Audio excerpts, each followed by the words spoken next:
at Seagull Lake in Cooperstown, New York here.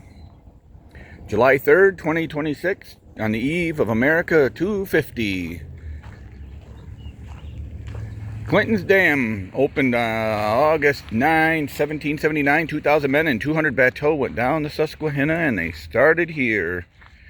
James Clinton and his men camped here for about a month waiting for word from John Sullivan to start the trip down to the Susquehanna to meet up with Sullivan. And they ultimately ended up meeting up near Chemung, New York, near Elmira. So we're going to walk down here. We're going to show you where the dam was built and the beginning of the Susquehanna River as it makes its way down the 444-mile journey to the Chesapeake Bay in Old Virginia. There's some geese flying and ducks. Oh, there's some ducks on the lake. A couple of mallard couple down here, but there's the arrow pointing to direct north. Sleeping lion down at the end of the lake here. There's a couple of mallard ducks. Council Rock over here. This is Council Rock Park. So that's the beginning of the Susquehanna River right over there. And that rock and that stone, there is a mortar cannon there. Didn't know the Susquehanna River, where Clinton's dam was built, right in that area there where they cannonaded it, blowing it up, and a rush of water sent the bateaux down the Susquehanna River south. As I said, ultimately meeting up with John Sullivan in Chemung, near Chemung, New York, near Elmira, where the Battle of Newtown took place, the only major battle to take place during the Sullivan-Clinton expedition. Up that way a few miles, Cherry Valley, we're heading up there next. Clinton's men came through Cherry Valley on the way to here to camp. And then from there it's up to Canajoharie, where the Clinton had his camp as well, and he came down this way, and like I say, ultimately made it down south, down the Susquehanna here. I'm going to take you over to a little closer to if I can get a little better shot of that cannon over there. So we're going to go over here and I'll be right back. Alright, looking back up, like I said, looking north up to the northern end of Otsego Lake. Springfield's up there, and that mountainous range in the center is called the Sleeping Lion. It looks like a lion sleeping with his four paws out in front of him.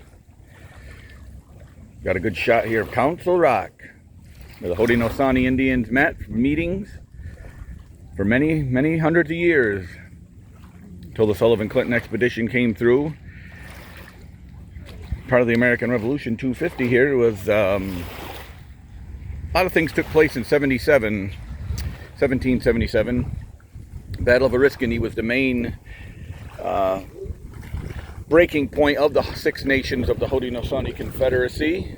It was the only time, the first time, I should say not the only time, it happened after this, but it was the first time where a nation of the Haudenosaunee fought against the other nation. And the Oneida Indian Nation sided with the Patriots during the Revolution. And the Battle of Oriskany was the first time they actually fired upon one another against Mohawk and Senecas, who were at the Battle of Oriskany with leader Joseph Brant, Mohawk himself. The Oneidas were led by Han Yeri and his wife Two Kettles together. Han Yeri was wounded there. So that was the beginning of the end of the Six Nations of the Haudenosaunee Confederacy. So we're a little here to the cannon on the mortar cannon over there on top of the stone. There's a plaque on it. You can't read it. It tells about the Sullivan-Clinton expedition beginning here. Mortar cannons from the Civil War, however, not the Revolutionary War. And again, here's a couple of little ducks, the pillards here, preening themselves. Got a couple of male drakes here.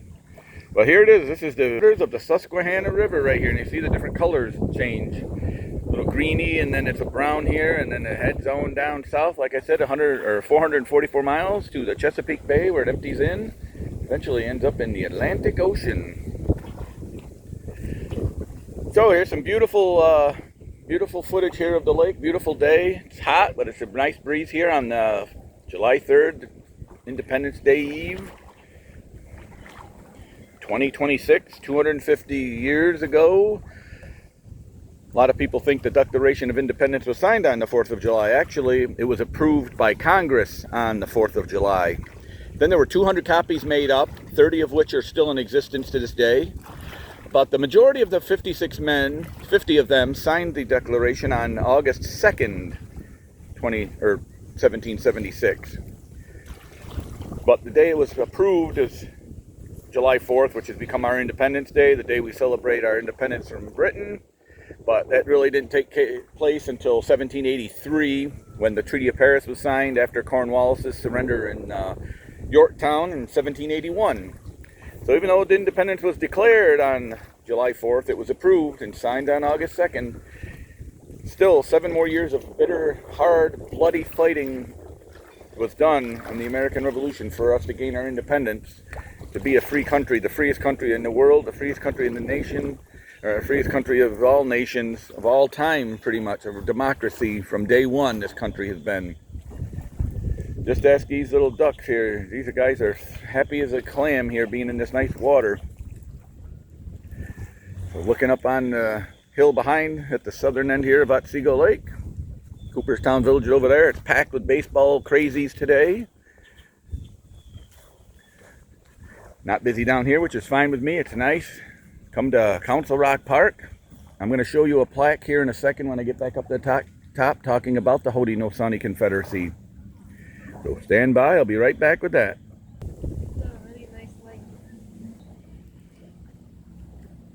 There it is, an arrow pointing due north up toward Springfield, up toward the end of the lake here. I'm going to head back up and I'm going to show you that descriptive marker about the Haudenosaunee Nation, who were very prevalent and indigenous to this part of the state. Like I said, Cooperstown's a madhouse over there in town today with the Baseball Hall of Fame and summer camp and all these baseball camps, but it's quiet here. So the American Revolution and Haudenosaunee Nations, Council Rock, as we talked about. Here we go. Haudenosaunee nations tried to remain neutral during the American Revolution. Eventually, many chose to uphold their long-time alliance with the British. Most of the Oneidas and Tuscaroras sided with the colonists who fought against British rule. In the spring of 1779, General George Washington ordered General Sullivan-Clinton to invade the western Haudenosaunee nations. So that's out in western New York, the Finger Lakes region,